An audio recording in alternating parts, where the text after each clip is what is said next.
My name is Madison Carter, and I'm 25 years old. I live in a small town now, far from the city, where my name used to mean something else. People here know me for my work with children, for the community center I run, for the warm smile I try to carry every day. But no one here knows the full story, not the way I do. Because to understand who I am today, you'd have to go back 13 years. Back to the house I was thrown out of. Back to a stormy evening that I will never forget. I don't tell this story often, but when I do, it's not to make people feel sorry for me. It's because I know that there's someone out there, maybe a girl like I once was, who thinks she's alone, who thinks what's happening to her is normal. And I need her to know the truth. I need her to know that silence isn't strength, it's survival. And survival is not the same as living. Back then, people thought my family was perfect. We lived in a beautiful two-story house in a quiet, upscale neighborhood in Charlotte, North Carolina. Our lawn was always trimmed. The flower beds were always blooming. My parents, Martin and Linda Carter, owned a successful chain of luxury home decor stores called Carter Interiors. They were the kind of couple who smiled in magazine spreads, sponsored charity galas, and waved at everyone in church. Elegant, impressive, unreachable. And yet, behind that elegant front door, the air inside was colder than any winter night. My younger sister, Emma, was 2 years younger than me. She was the golden child. She played piano with perfect posture. She folded napkins like a professional. She never talked back. People adored her, and my parents worshipped her. But me? I was the opposite. I laughed too loud. I ran too fast. I asked too many questions. I wasn't delicate or graceful. I was inconvenient. I remember once overhearing my mother on the phone with a friend. She said, "Emma's our little angel. Madison is, well, Madison tries." That one sentence, it lodged itself into my chest like a splinter that never came out. But nothing hurt more than the day everything truly broke. It was an early spring afternoon, the kind where the clouds gather fast and the sky changes color before you even realize a storm is coming. Emma and I were playing inside, a game of chase, laughter echoing down the hallway. We weren't supposed to run indoors, but for that moment, we were just kids, free from the usual pressure of perfection. I turned the corner too quickly and bumped into Emma. Our arms tangled. She stumbled back, and her elbow clipped a tall glass vase standing by the fireplace. It wobbled for a second, then fell, and shattered. A sharp, piercing sound ripped through the house like a warning bell. That vase, a narrow, crystal piece imported from Europe, was worth $2,000. I knew that even then. Not because I understood money, but because I had heard my father boast about it to guests. I froze. Emma froze. We stared at the mess in horror, tiny glass shards glinting on the hardwood floor. Before I could even move, I heard the pounding of footsteps. And just like that, the storm outside was no longer the only one coming. The footsteps belonged to my father, Martin Carter. He stormed into the living room with fire in his eyes. His neatly ironed shirt clung to his chest from the humidity, but his face was tight, sharp, dangerous. His eyes scanned the floor, then snapped to me, not Emma, not both of us, just me. "What did you do?" he barked. My mouth opened, but nothing came out. My voice felt stuck behind my ribs. Emma tried to speak. It was an accident, but he cut her off with a raised hand. Not another word. He stepped toward me, looming like a shadow. "Do you have any idea how much that vase cost?" $2,000. 2,000. He said it like each syllable carried the weight of a hammer. "I didn't mean to," I whispered, shaking. He didn't care. Before I could say anything more, his hand flew across my face. The slap was so hard, I felt it crack in my teeth. My vision blurred. My skin burned. I stumbled backward, one hand to my cheek, my legs trembling beneath me. I looked around, dazed, eyes stinging. My heart cried for help. For someone. For her. My mother, Linda, was standing at the hallway entrance, arms crossed, lips tight. Her makeup perfect. Her silence louder than thunder. I looked right at her, pleaded with my eyes, but she turned her head slightly, refusing to meet my gaze. I'll never forget that moment. That stillness. That choice. Then she moved. Without a word, she walked toward me, fast and sharp. Her nails dug into my arm as she grabbed me. Out, she said coldly. Mom. I gasped, but she didn't flinch. She dragged me toward the front door, yanking open the handle so hard it slammed against the wall. Rain had already begun to fall outside, dark clouds swirling overhead. The air smelled of wet earth and something worse, fear. No daughter of mine destroys this home and stays in it, she hissed. And then she shoved me out. I stumbled onto the front porch, my shoes half off, the slap still burning on my cheek. I turned around, blinking through the downpour. She stared at me for 1 second longer, that blank, disgusted face, and then slammed the door shut. Just like that, I was no longer their daughter. The wind howled around me. I was soaked within seconds. My hair stuck to my skin. My legs wouldn't stop shaking. 12 years old. No phone. No jacket. No one. I remember staring at that front door for what felt like forever, hoping someone would open it, hoping it had all been a mistake. But it wasn't. And no one came. I started to walk without knowing where I was going. My arms were wrapped around my soaked t-shirt, my feet sliding on the pavement. I was trying to breathe, but each step felt heavier than the last. By the time the truck pulled up beside me, my lips were blue and my body felt numb. The window rolled down slowly, and a voice, one I hadn't heard in a while, said my name like it mattered. Madison? Madison? I looked up, shivering. My vision was hazy from the rain, but I recognized that voice immediately. Uncle Thomas. He was already out of the truck before I could say another word. He didn't ask what I was doing out in the storm.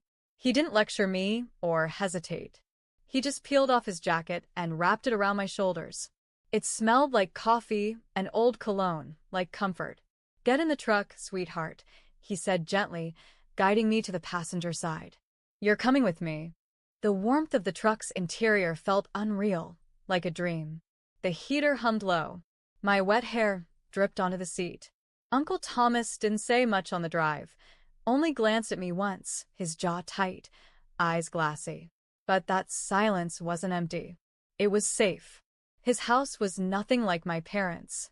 It was small and cluttered, with mismatched furniture and a crooked welcome mat.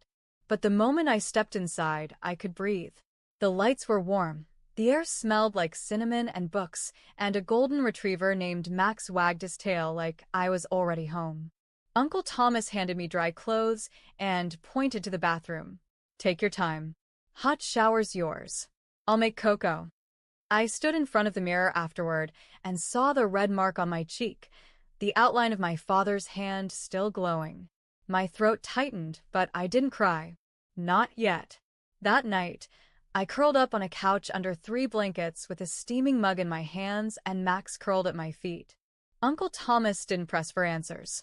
He just sat across from me, holding his own cup, watching the rain hit the windows. After a while, he said, "You don't have to go back. Not unless you want to." I didn't answer out loud, but inside, I knew I never would. The days that followed were quiet and gentle. Uncle Thomas took time off work to be with me. He told my school I'd transferred and enrolled me in one across town. He even found a child therapist who met me once a week in a cozy office filled with board games and crayons. For the first time in years, I was just a kid. No one yelled when I spilled juice. No one glared if I left my shoes at the door. Uncle Thomas left the night light on in the hallway. He always made sure I had something warm for lunch. He remembered my birthday, even got me a small cake with my name spelled right. At school, I was quiet at first. The new kids didn't know me. I didn't speak much in class. But then came Julia, a girl with curly hair, colorful pens, and the loudest laugh in 6th grade. She sat next to me one day and offered me a purple pen and half her sandwich. "I like your shoes," she said. "They're old," I replied. "That's okay. So are mine." And just like that, I wasn't invisible anymore. We made silly doodles during lunch and whispered about our favorite books. I didn't tell her everything. Not yet, but I smiled more when she was around. For a while, it was enough. Uncle Thomas started picking me up from school. He always asked, "How was your day?" And he always listened to the answer. One night, he tucked an envelope under my plate at dinner. It was from the school, a notice that I'd been selected to read a poem at the winter recital. "Want me to be there?" he asked with a grin. "Only if you clap really loud," I joked. "You got it." And when that day came, he did. Even though I stood at the very back of the stage, barely lit, reading 4 short lines, he clapped like I was the star. That night, as we drove home, I looked out at the dark sky and whispered to myself, This is what home is supposed to feel like." Years passed. I got taller. My hair grew longer. The mark on my cheek disappeared. But some scars don't show on the surface. Some stay buried, quiet, heavy, shaping how you breathe, how you walk into a room, how much space you allow yourself to take up. Still, with Uncle Thomas and Max, I began to build a life. I didn't just survive, I started to heal. School became easier. I found my rhythm. Julia remained my best friend, and her family even invited me over for birthdays and movie nights. I never told them the whole story. Just pieces. Just enough. Uncle Thomas never pushed. He let me come to terms with it all on my own. Some days I was angry. Other days I was numb. And sometimes I felt like I missed my parents, not for who they were, but for who I had once hoped they'd be. At 16, I started volunteering at a youth center. It was small, a few folding tables, mismatched chairs, and a lot of chipped paint, but it felt alive. I helped with homework clubs, sorted donated clothes, served meals. Kids came in with eyes like mine, quiet, tired, unsure. I understood them. I didn't have all the answers, but I listened. And sometimes that was enough. By 19, I got accepted to a local community college on a scholarship. I cried the day the letter arrived, not because of the name on the paper, but because it was mine. Mine. Not my father's. Not something fake my mother framed. It was me. Just me. I started working part-time at the same youth center, now helping run the after-school program. I was building something. Slowly. Carefully. And then one evening, a quiet Wednesday in early spring, my phone buzzed. I was sitting on Uncle Thomas's living room floor, sorting old journals into boxes. I hadn't opened them in years. Little notebooks filled with scribbles, memories, pain I wasn't sure I was ready to read again. The screen lit up with a name I hadn't seen in over a decade. Emma. My fingers froze. I hadn't spoken to my sister since the day I was thrown out. I didn't even know she had my number. I hesitated, but then I tapped accept. Madison?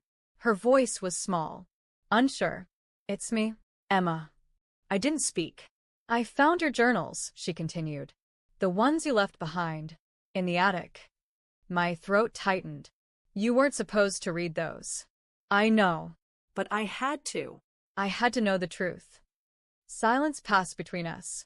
Then she whispered, "They're doing it to me, too." That sentence shattered something inside me. "What do you mean?" "They won't let me choose anything. They say being a photographer is a waste. Dad wants me to take over the business. Mom keeps trying to set me up with some rich family son. It's like I don't belong to myself." I leaned back, staring at the ceiling, heart pounding. All these years, I thought Emma was their chosen one. The perfect one. The one they loved. But she wasn't loved. She was used. "I don't want to become like them," she said, voice shaking. "I don't want to be cold and bitter. I want to feel free, like you." I swallowed hard. "You think I'm free?" "You are. You got away." Another pause. Then I asked, "Do you want to leave?" She didn't answer right away. But then, in the softest voice I'd ever heard, she said, "Yes. I don't know where to go." I looked around the living room. Max was snoring on the couch. Uncle Thomas was in the kitchen, humming as he made tea. "Come here," I said quietly. "We'll figure it out." 2 days later, Emma showed up on our doorstep with one suitcase, her camera bag, and red-rimmed eyes. Uncle Thomas didn't say much. He just nodded as I explained. Family helps family, he said, even when the rest of the world turns its back. At first, having Emma around felt strange. We hadn't been close in years. When we were younger, we were always pitted against each other, the golden child and the mistake. But now there was no pretense. No piano recitals. No choreographed smiles for holiday cards. Just two sisters sitting at the same kitchen table, trying to remember what it meant to trust. We started slow, sharing quiet breakfasts, taking long walks with Max. I caught her watching me sometimes, like she was trying to figure out how I had survived. One afternoon, as we folded laundry, Emma said, "I used to think you were the problem." "I know," I replied softly. "They made me believe it." I nodded. "Me too." She looked at me for a long time. "I'm sorry." And for the first time since she showed up, I saw her walls begin to crack. We started talking late at night about things we were never allowed to say out loud. About how our parents turned every mistake into a weapon. How love in our house came with conditions. How even praise felt like pressure. One evening, I brought out a box of my old journals. I wrote everything, I told her, even the parts one wanted to forget. Together, we sat on the living room floor, flipping through pages. Emma pointed out details I had buried. "Remember this birthday?" she asked, tracing a line I'd written. "Mom let me invite 10 friends. You got none." I had forgotten. We started creating a timeline. A clear, brutal record of every time they had used us, for appearances, for control, for their version of success. Then Emma said something that made me sit up straight. "You know how Dad always bragged about how spotless the company books were?" I nodded slowly. "Well," she said, lowering her voice, "they're not." She walked to her suitcase and pulled out her camera bag. From a side pocket, she handed me her phone. I took pictures from Dad's office. He doesn't know. I found tax documents, some look fake. Invoices that don't match. And emails. He's been paying people off. I scrolled through the images, my stomach tightening. Numbers didn't add up. Vendor names were missing. Dates had been changed. And then an email chain with a man named Brent talking about clearing audits quietly. "This isn't just bad business," I whispered. "This is fraud." We both sat there, stunned. All our lives, Martin Carter walked around like the world owed him something. Like we owed him something. And now, in our hands, we held proof that his empire, Carter Interiors, wasn't just cold. It was corrupt. It wasn't enough just to know. Not anymore. I opened my laptop and created a new email account under a fake name. Then I drafted a message to a few local journalists. I didn't say much. Just enough to make them curious. "You might want to look into Victor Carter of Carter Interiors. His books aren't as clean as they seem." I attached a few of the photos. At the same time, I remembered someone from childhood, Brenda, the front desk clerk at one of the stores. She had always smiled at me when others didn't. I found her on social media and reached out from a burner profile, asking vague questions. She called the next day. "I don't know who you are," she said, "but I've worked for the Carters for 15 years. And let me tell you, he treats the staff like machines. No overtime. No breaks. Fired 3 people last year for asking about their bonuses." I wrote it all down. By the end of that week, we had a mountain of evidence: emotional abuse, financial fraud, workplace exploitation. And for the first time since I was 12 years old, I wasn't scared. I was ready. It didn't take long. 3 days after I sent those emails, a small article appeared on a local blog. It was quiet, cautious. Just a few paragraphs questioning inconsistencies in Carter Interior's financial reports. It mentioned anonymous sources. A hint of fraud. A whisper. But whispers spread fast, especially in a city that thrives on polished reputations. By the end of the week, 2 more outlets had picked up the story. And this time, they named names. Decor Dynasty under fire. Martin Carter's finances face scrutiny. Inside the illusion, former employees speak out against Carter Interiors. Emma and I watched the headlines from Uncle Thomas's living room, huddled around the laptop like it was a campfire. We read each word slowly, carefully. "They don't know it was us yet," Emma said. They will, I replied. Soon. And I was right. 3 days later, my phone rang. I was at the youth center helping a 10-year-old finish his science poster. I saw the screen and froze. I let it ring. Once. Twice. Then I picked up. Madison, she snapped, her voice sharp and cold, like nothing had changed. Like 13 years hadn't passed. Like she still owned the air I breathed. I didn't speak. What's going on? She demanded. Are you involved in this nonsense in the media? Still, I said nothing. You think you're clever? You think you're hurting us? You're just ruining your own name. That made me laugh. Not a happy laugh, but the kind that comes when something finally breaks loose. You ruined my name, I said calmly, the night you left me in a thunderstorm with nothing but a wet t-shirt and a bruise on my face. There was silence. Then, surprisingly, her tone softened, fake sugar over poison. It's not too late to come home, Madison. We can fix this. I already did, I said. I threw everything away the night you did. And I don't want it back. I hung up before she could respond. That evening, Uncle Thomas sat on the porch, reading the latest headline out loud.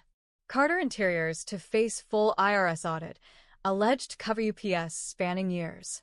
Their investors were pulling out. Employees were talking. Vendors were distancing. A career that once gleamed like polished marble was now crumbling under the weight of its own deception. You sure this is what you want? Uncle Thomas asked me gently. I nodded. They taught me that power is everything. I'm just showing them what it feels like to lose it. Emma sat beside me and leaned her head on my shoulder. We're not doing this just to destroy them, she said softly. We're doing this to free ourselves. And she was right. It wasn't revenge anymore. It was closure. Around that time, Emma and I came up with something we hadn't planned, a vision that came not from anger, but from a need to do something better. We wanted to open a center, a space for kids like us, kids who had been called too much, too loud, too clumsy, kids who had been controlled, dismissed, or silenced. We called it Phoenix House because we were rising from fire, from ash, from everything they burned in us. We shared the idea with the shelter I worked at, launched a small fundraiser, reached out to old teachers, community groups, volunteers. To our shock, people cared. Donations came in. Offers to paint, to build, to stock bookshelves. Survivors shared our vision. Parents who had once been children like us. We weren't just exposing darkness anymore. We were creating light. The legal process didn't move fast, it never does. But when it moved, it was loud. The IRS opened a full investigation into Carter Interiors. Auditors uncovered a trail of altered invoices, offshore transfers, and false deductions going back nearly a decade. The business was placed under a financial freeze. Bank accounts were locked. Properties were flagged for seizure. But the real victory didn't come until the criminal charges were filed. Martin Carter, the man who once slapped his daughter across the face for breaking a vase, was indicted on multiple counts of tax fraud, wire fraud, and obstruction of justice. I attended the arraignment hearing. He walked into that courtroom in a wrinkled suit, shoulders sunken. The cameras flashed. The public stared. But all I saw was the man who looked at me like I had ruined his life, when all I had done was exist outside of his control. And then there was Linda. They didn't charge her for the money. But I pressed charges separately, not for fraud, but for child endangerment and physical abuse. My lawyer laid out everything. The night I was 12. The slap. The rain. The way she grabbed me and threw me outside like I was trash. We submitted medical notes from the therapist. Statements from Uncle Thomas. Even my childhood journals.